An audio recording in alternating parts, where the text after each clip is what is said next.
Assalamualaikum warahmatullahi wabarakatuh. Kali ini, saya akan membahas perspektif waktu di dalam Al-Quran. Waktu dalam Al-Quran dan sunnah dan perkataan para ulama. Dalam banyak ayat, Allah Subhanahu wa Ta'ala bersumpah dengan waktu, seperti firman-Nya. Demi masa, sesungguhnya manusia itu benar-benar dalam kerugian. Surah Al-Asyr 12. Demi malam pabila menutupi cahaya siang, dan siang pabila terang benderang. Surah Al-Lail 1-2.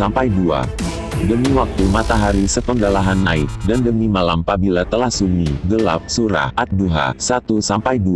Ayat-ayat di atas menunjukkan betapa pentingnya waktu dalam kehidupan manusia. Karena Allah tidak bersumpah terhadap sesuatu di dalam Al-Quran kecuali untuk menunjukkan kelebihan yang dimilikinya.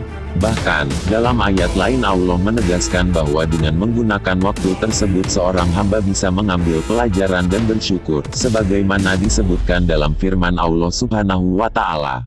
Dan Dia pula yang menjadikan malam dan siang silih berganti bagi orang yang ingin mengambil pelajaran atau orang yang ingin bersyukur. Surah Al-Furqan 62.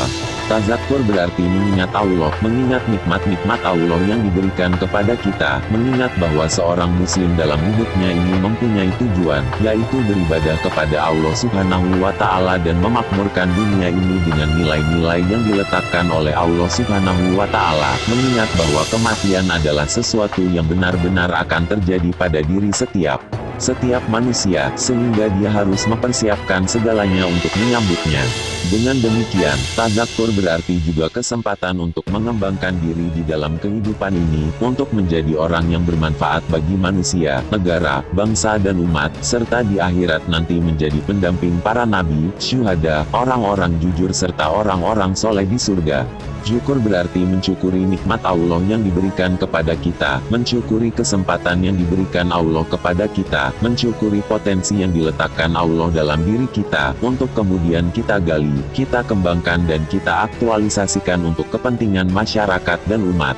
Bahkan Allah telah menyatakan bahwa ulul albab adalah orang-orang yang mampu memanfaatkan waktunya untuk ketaatan, sebagaimana dalam firman-Nya.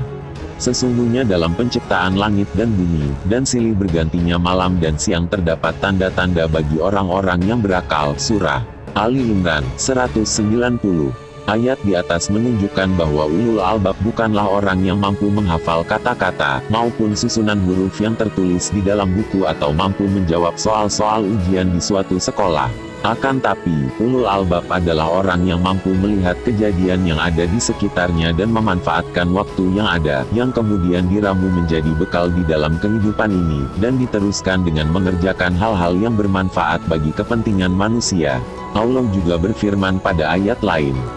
Dan Dia telah menundukkan pula bagimu matahari dan bulan yang terus-menerus beredar dalam orbitnya, dan telah menundukkan bagimu malam dan siang. Dan Dia telah memberikan kepadamu keperluanmu dari segala apa yang kamu mohonkan kepadanya. Dan jika kamu menghitung nikmat Allah, tidaklah dapat kamu menghinggakannya. Sesungguhnya manusia itu sangat lalim dan sangat mengingkari nikmat Allah. Surah Ibrahim 33-34. Dalam ayat di atas dijelaskan bahwa Allah memberikan berbagai macam nikmat kepada kita. Salah satu nikmat tersebut adalah ditundukkan malam dan siang, yaitu diberikan waktu kepada kita sehari semalam selama 24 jam. Kalau kita pandai mencukurinya dengan memanfaatkannya dalam ketaatan, maka nikmat tersebut akan menjadi berkah bagi kita, dan Allah akan menambah dengan kenikmatan lainnya. Tapi jika menyia-nyiakannya maka nikmat tersebut akan dicabut oleh Allah. Maka Allah memberikan balasan bagi yang memanfaatkan waktu untuk ketaatan dengan surga yang penuh nikmat, sebagaimana firman-Nya. Kepada mereka dikatakan, makan dan minumlah dengan sedap disebabkan amal yang telah kamu kerjakan pada hari-hari yang telah lalu. Surah Al-Haqqah 24. Sebaliknya, orang-orang yang tidak mencukuri nikmat waktu, bahkan menyia-nyiakan untuk hal-hal yang dimurkai Allah, maka Allah akan membalasnya dengan siksa api neraka. Allah berfirman, dan mereka berteriak di dalam neraka itu, ya Tuhan kami, keluarkanlah kami, niscaya kami akan mengerjakan amal yang saleh berlainan dengan yang telah kami kerjakan. Dan apakah kami tidak memanjangkan umurmu dalam masa yang cukup untuk berpikir bagi orang yang mau berpikir, dan apakah tidak datang kepada kamu pemberi peringatan? maka rasakanlah azab kami, dan tidak ada bagi orang-orang yang lain seorang penolong pun. Surah Fatir 37. Para ulama tafsir sebagaimana yang disebutkan Ibnu Katsir, berbeda pendapat tentang panjang umur yang Allah telah memberi kesempatan pada hambanya untuk beribadah di dalamnya. Sebagian berpendapat umur 40 tahun, sebagian lain berpendapat umur 60 tahun, dan ini yang sesuai dengan umur rata-rata umat Islam, yaitu antara 60 sampai 70 tahun. Dan ini sesuai juga dengan hadis Abu Hurairah radhiyallahu anhu bahwa Nabi Shallallahu alaihi wasallam bersabda, Allah tidak memberikan uzur kepada seseorang yang telah dipanjangkan umurnya sampai 60 tahun. Hadis Bukhari. Karena pentingnya waktu yang ada, sehingga Allah akan meminta pertanggungjawaban dari setiap manusia untuk apa saja waktu yang diberikan Allah selama hidup ini. Dalam suatu hadis disebutkan, tidak tergelincir dua kaki seorang hamba pada hari kiamat sehingga Allah menanyakan 4 hal. 1. Umurnya, untuk apa selama hidupnya dihabiskan. 2. Waktu mudanya, digunakan untuk apa saja.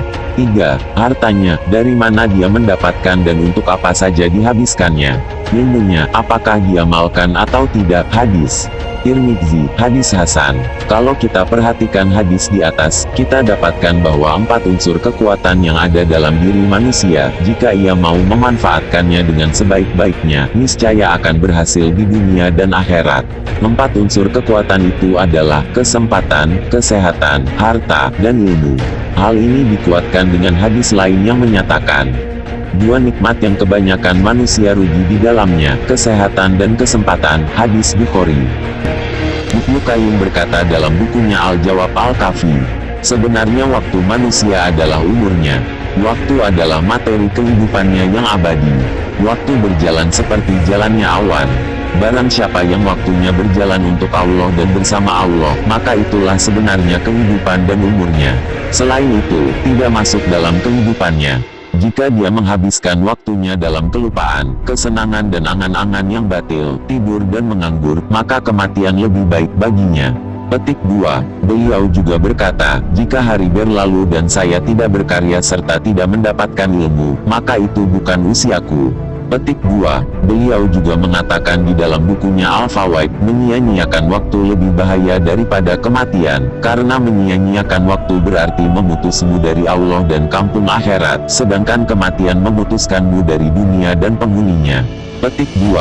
Ibnu Jauzi berkata di dalam bukunya Soibu Al-Khotir, manusia harus mengetahui kemuliaan zaman dan nilai waktunya sehingga dia tidak menyia-nyiakannya walau sebentar. Dia harus mempersembahkan yang terbaik untuk dalam usianya. Petik 2. Beliau juga berkata, betapa banyak manusia yang menghabiskan waktunya dengan sia-sia, tanpa mendapatkan apa-apa. Sesungguhnya hari-hari ini seperti sawah. Janganlah orang yang berakal berhenti dari menanam dan menyebar biji.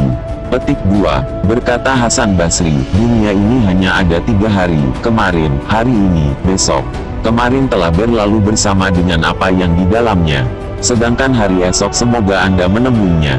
Adapun hari ini adalah milikmu, maka beramallah di dalamnya. Petik 2. Sholawat atas Nabi Muhammad Sallallahu Alaihi Wasallam. Para nabi,